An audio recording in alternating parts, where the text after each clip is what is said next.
I'm Elamin Abdelmahmoud, and this is Commotion. And today on the show, we are remembering Robert Redford. I got it. What? I just talked to him. I just hung up from him. Bernstein, listen, it goes all the way to Stans. What's he talking about? It goes all the way to Stans. He gave the check to Stans for the committee to re-elect. Did he say that? He said it. I've got it on my notes. Fantastic! I'm coming home. That's just the coolest man that ever lived. That is a moment from All the President's Men, one of Robert Redford's many iconic roles. He's an actor, he's a legendary director, he's a champion of indie cinema, and he died yesterday. He was 89 years old. Teri Hart is back with us. Teri, it's nice to have you, pal. How's it going? Oh, thanks, Elamin. I'm happy to be here to talk about such an icon, truly. Yeah, it's a sad occasion. You know, like what was your reaction when you first saw the news that Robert Redford had passed? I mean, I was really sad. I mean, this is all the things you mentioned and the generations that he spanned, not just as, as you said, an actor and a director, but also, starting the Sundance Film Institute that begot the Sundance Film Festival that has had such widespread impact in the kind of movies that we watch today. He was an actor who starred in movies that often had a real resonance to the politics of the time. And I think he continued that in his career to squarely make movies that would, like, capital M, matter. It's one of those things that it's kind of wild to me that, like, hey, Sundance, the festival, would not exist if not Robert Redford. I want to come back to that in just a bit because, like, even just that as a legacy alone is so gigantic. But Teri, I want to play you a moment from a speech that he gave back in 2002. Back in 2002, he was receiving an honorary Oscar. Listen to this. The world around us is in a sea change. It's just simply not the same world anymore. And as we all struggle to find our way with it, to get a grip, to make sense out of the chaos and the destruction and the tragedy, one word that emerges is the word freedom, its importance, its rarity, and how fortunate we are to have it. To be able to be part of a freedom of expression that allows us as artists to tell our stories in our own way about the human condition, the complexities of life, the world around us, is a gift. But then I think the glory of art is that it can not only survive change, it can lead it. As an artist, I just can't think of a better life than the one that I've been blessed with. What a statement. So again, that is from 2002. And they do say this thing like, hey, never meet your heroes. But you've had a chance to meet Robert Redford. Just hearing that, how does that land with you? I'm seeing you kind of become a little bit emotional there. Yeah, I'm tearing up a little bit. I mean, I was really, really lucky enough. It was probably about 20 years ago now, Elamin. I hosted one of those nights with, and it was a night with Robert Redford, and I sat on stage with him at what is now, I don't know, this place has changed its name 1,000 times. I think it's called the Meridian Building now, but it's there's lots of events that happen there, right in the center of downtown Toronto, right down the street from CBC, frankly. And, you sit on a stage with a person for an hour and you really get a sense of who they are. And he did not disappoint. He was really up for telling the stories of his life. I think that what struck me is that at that point in his life, 20 years ago, he died, he was 89 years old. So 20 years ago, he would have been, close to 70. And I think he was really aware that he was Robert Redford. Do you know what I mean? Like, yeah, like nobody else is Robert Redford, but I think he knew that people wanted to hear those stories about, him and Barbara Streisand or him and Paul Newman, and he was at a stage in his life that he was really willing to give that over, and it's really a highlight of my life, and just to hear his voice again took me back to sitting on that stage with him, and took me back to like watching A River Runs Through It, which he narrates, and he really did have a dulcet tone, didn't he? Oh yes, I mean the narration, like just the narration that closes that movie is just like something out of this world. To hear the emotion in his voice. Let's talk about his career a little, I guess a little bit, because there's something to be said about the fact that like when he got his start in movies, it was at a time when Hollywood was looking for not like really like these like macho, gritty men, like Gene Hackman and Jack Nicholson, and then there's Robert Redford, and he's a bit suave. He kind of does an entirely different thing. What's the thing that sets him apart, you think?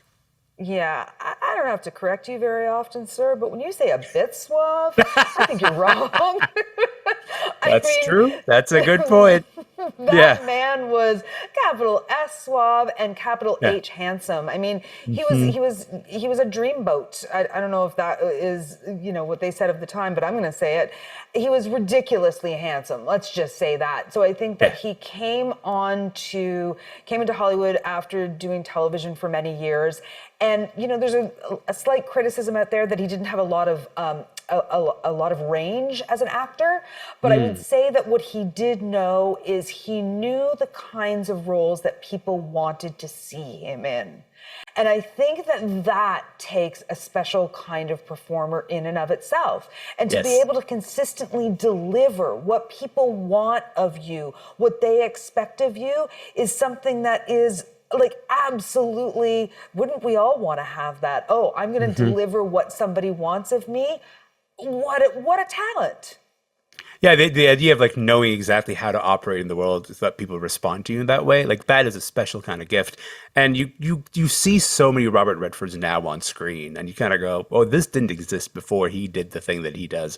We should also talk about his directing career because like some actors turn their attention to directing.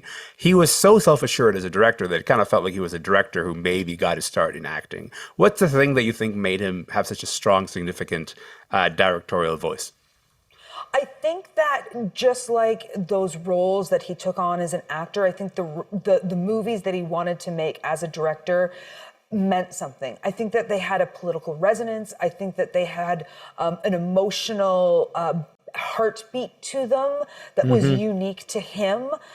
He made his directorial debut with a movie called Ordinary People in 1980, and he won the Oscar for that. That was other than that honorary Oscar that you played that speech from 2002, that was the only Academy Award I believe that Robert Redford won, and it was for directing, which is kind of a funny history if you think of it, because there are so many iconic roles. But he really did, I think he employed people, he cast people that he wanted to be around.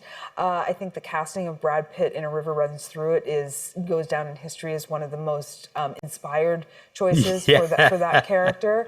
Yes. And that's all Robert Redford, right? Like that's him. And I think he understood the business. And that speaks Yeah. to taking on roles that people wanted to see him in, making movies that had that heartbeat and resonance, and understanding what the movie-going population wanted to see. I think it's worth also noting, just like I'm in my mid 30s, so like I grew up with Brad Pitt around as kind of like the significant figure, and then you get a little bit older and watch older movies and go like, oh, Brad Pitt is just copying Robert Redford, almost like face for face, movement for movement, because he learned from the best to ever do it, kind of. I guess with a couple of minutes that we have left here, Terry, in the late 70s, he starts this festival in Utah that would go on to become Sundance. That's where indie filmmaking, that's the crown jewel of indie filmmaking. When you look around cinema in this moment, you look around the idea of like where cinema is right now, where do you see Robert Redford's influence? How would you describe the legacy that he's kind of left cinema? Well, let me just say this. Some alumni that we talk about on a weekly basis on Commotion, that I listen to you talk about, that sometimes I'm able to talk about, Chloe Zhao, Paul Thomas Anderson, Ryan Coogler, Taika Waititi, our Canadian-owned Zoe Hopkins, who posted a beautiful thing on Instagram about her time at the Sundance Institute. I mean, the tentacles of people who have come through Sundance, that was a direct result of Robert Redford's vision for filmmaking on this continent is it's mind blowing. It's constant. It's every single year, right? Like every single, yeah. It's award winners time in, time out for years, and that's all him. Can you imagine, Elamin? I can't. It's truly like the tributes I'm seeing pour in now, as sort of like the news kind of like reverberates through Hollywood, has been really moving, and it's also just the scale from Jane Fonda to Chloe Zhao, like this idea of everyone kind of reacting to this significant loss that spans generations, right? Like he's sort of inspired so many different people. I got like 30 seconds left here. Let's just end with some recommendations. If you want to see for yourself how great Robert Redford was, what should somebody watch? Okay, so I'm going to go with a 1, 2, 3 punch of maybe 4. 3 Days of the Condor, which I think is magnificent, and him and Sidney Pollack doing some of their best work together. The Way We Work is my beating heart. And The Sting, because you've got to get that in. And maybe as a director, him as a director, watch Quiz Show. Quiz Show is a spectacular movie that he made. The idea of you're like, hey, could you rush really quickly and give me a quick recommendation? You're like, I can't give you 1, but I can maybe try to narrow it down to 4. That's the kind of body work we're dealing with. Teri Hart, you're the best. I really appreciate your time, friend. Thank you again. Thanks, Elamin. Yes, of course. Teri Hart is an entertainment reporter and regular right here on Commotion. For more on Robert Redford's legacy, go to cbcnews.ca.